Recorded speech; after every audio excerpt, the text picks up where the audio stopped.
Shawn, in Detroit, Michigan. I recently listened to Jim Cornette's podcast about Shawn Michaels and his A&E Biography.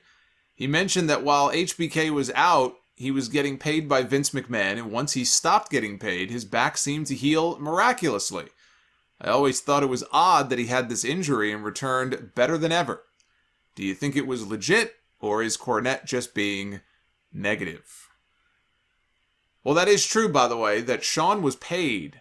I remember reading something like he was being paid $15,000 a week, something like that, while he was out with the back injury, because WCW was still around. They were still a force, and they didn't want him to go sign with WCW, so Vince was not interested in allowing that to happen. And then when WCW was bought by WWE, I don't know when he was stopped, from being paid, or if that's even true, if he was no longer being paid. I guess that's what Cornette says. He was working for WWE at that time, so maybe he would know. But yeah, they did not want Shawn Michaels, even an injured Shawn Michaels, going to WCW, so they kept paying him, and he was being paid a pretty penny to sit at home and I guess just enjoy retirement as much as he could and try to heal up from his injuries. But let me first say, I will answer your question, but this was a good opportunity for me to go ahead and just do a quick review. I did watch the A&E bio on Michaels. I thought it was very good. They spent more time than I thought they would talking about his drug use and all of the cocaine that he used to snort. I especially love the reenactments of the rolled up dollar bill and the coke and the mirror and everything. I thought that was a nice touch. You can't really tell the Shawn Michaels story without addressing all of that. They completely skipped over the fact that he was married once before. His marriage to Whisper, the Nitro girl, came later on. But in his book, he talked about it. If you watch this, you would think that in the late 80s and the early 90s, he was just a single guy sowing his oats. But he was actually married. But another takeaway is that it was Marty Jannetty who really was the one when they first met who corrupted him. Because they talked about how Shawn Michaels was this very, I don't know, introverted, but he was shy and he was very awkward with women and stuff, and his whole life was just wrestling and he really wasn't involved in any kind of negative shit. And then he linked up with Jannetty and they became tag team partners, and that's when the partying and the drugs and the drinking and all that started to really become very prevalent. So, basically the documentary all but blames Marty Jannetty for getting him involved in all of that stuff, hitting the party scene. And Marty, who was interviewed for this, is looking very rough these days.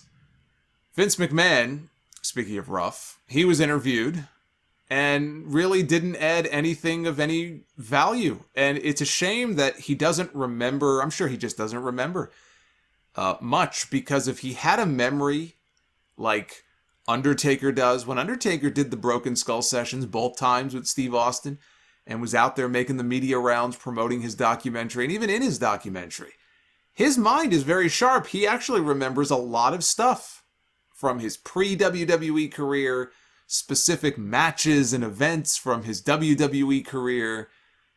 Because you would understand a guy who's been around as long as he has and has worked with all the people he's worked with and, out on the road drinking every night and stuff, right? Drinking his Jack Daniels. Maybe the guy's not going to remember every little thing, but his memory is actually really good.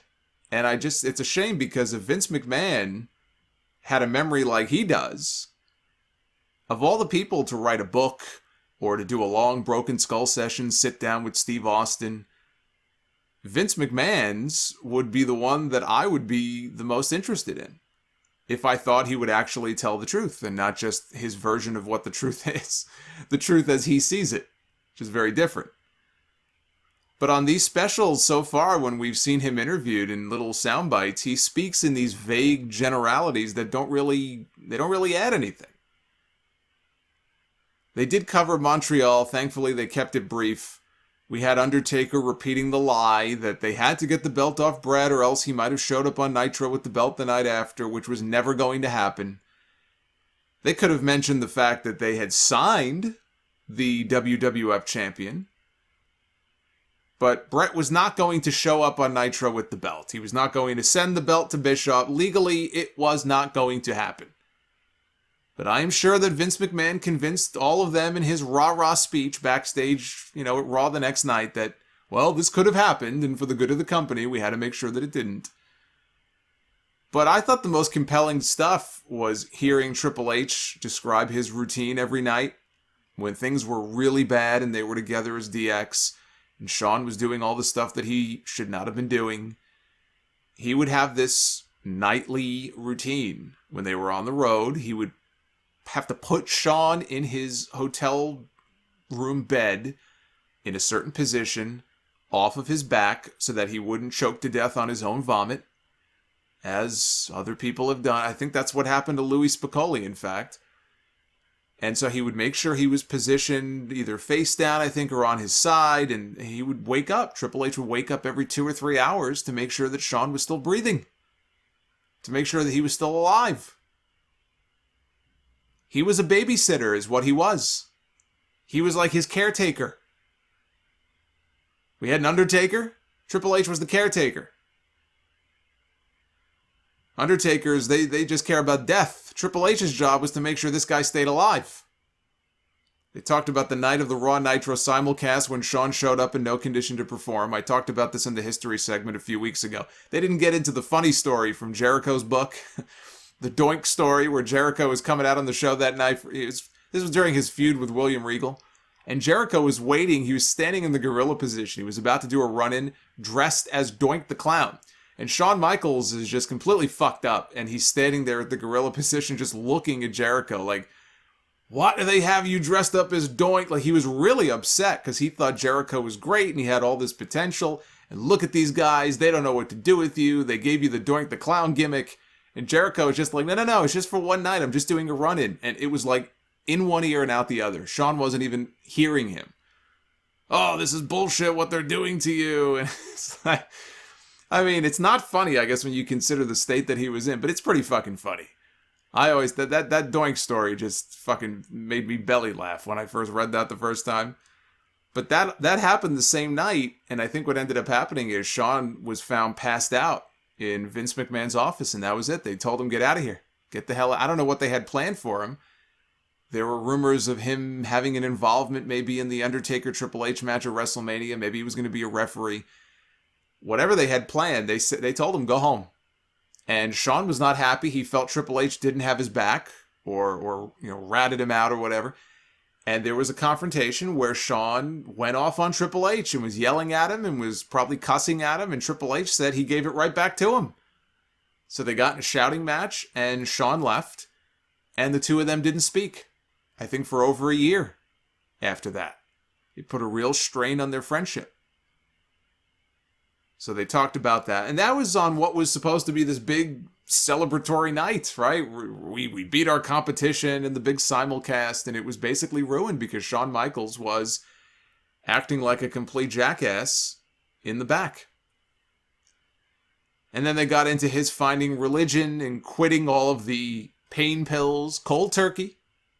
Didn't go to rehab or anything. He just stopped taking his pills and knew that he had to make a change in his life, and he turned over a new leaf. It is very much the tale of two lives and the tale of two careers when he came back in 2002. So I didn't see this as any kind of hit piece like the Macho Man's was in some ways, because Shawn was interviewed for this, and he was very open about all of his problems. I mean, that was probably the biggest difference. One guy is dead, the other is still alive, and he can speak to a lot of these things, and he was very open about, yeah, I was doing all of this stuff. Absolutely. It was pretty much controlling my life for a number of years. But then by the end, the episode, the documentary ends up being this story of redemption. They interspersed clips of him from the beginning of the special all the way to the end, coaching at NXT, building to a ladder match at one of the TakeOver shows last year. I think it was TakeOver 30 for the North American title. Now, to Shawn's question, Shawn from Detroit, not Shawn Michaels, about the back injury and Jim Cornette. And I didn't hear what Cornette said, but he implies here that Cornette is at least insinuating that the back injury was either faked or it was made out to be worse than it really was by Shawn Michaels. I do believe that he did have back surgery. And there were newspaper articles in the San Antonio press around that time that I dug up to prove that he was operated on. Some people seem to think he went away after WrestleMania 14 to have back surgery. That was not the case. And this isn't from the newspaper stuff. This is just, I thought this was common knowledge. He did not have back surgery right away. When he left after WrestleMania, he went home to rehab naturally, without surgery. And he showed up on television in the summer. I was there in the building that night when he made his first appearance after WrestleMania. He did commentary. And so he was on TV a little bit. But it was not until the beginning of '99 where the decision was made, because I guess his back was not healing naturally, that, okay, now you need to go have back surgery. He tried rehabbing it on his own. It didn't work. And so they did that angle on TV in early '99 where it looked like DX had laid him out in the parking lot. Remember that? He was laid out. He was all bloody and everything. They did that to explain him being taken off TV because he was going to have his back operated on, which was to fuse his 4th and 5th vertebrae. And they also did a bone graft. Dr. Pablo Vasquez and Dr. Thomas Kingman were the ones who operated on him, and they said that he would never be able to return to the ring again because it would put too much pressure on the remaining discs in his back. They said his life would quite literally be in jeopardy if he returned to the ring. Everybody heals differently, is all I can say. Not only did he come back, he came back to wrestle full-time for another 8 years, and he did so at a high level. That flies in the face of what his own surgeons told him that he would be able to do. Whatever you believe, he did have back surgery, and you don't undergo back surgery just to fool people, or undergo back surgery and then have your doctors go out publicly and lie for you about your prognosis. I think he gave people good reason to doubt him at that time based on his past history. I can understand why someone like Cornette would think that maybe this isn't on the up and up. But in this case, do I believe it was legit? Yes, it was legit.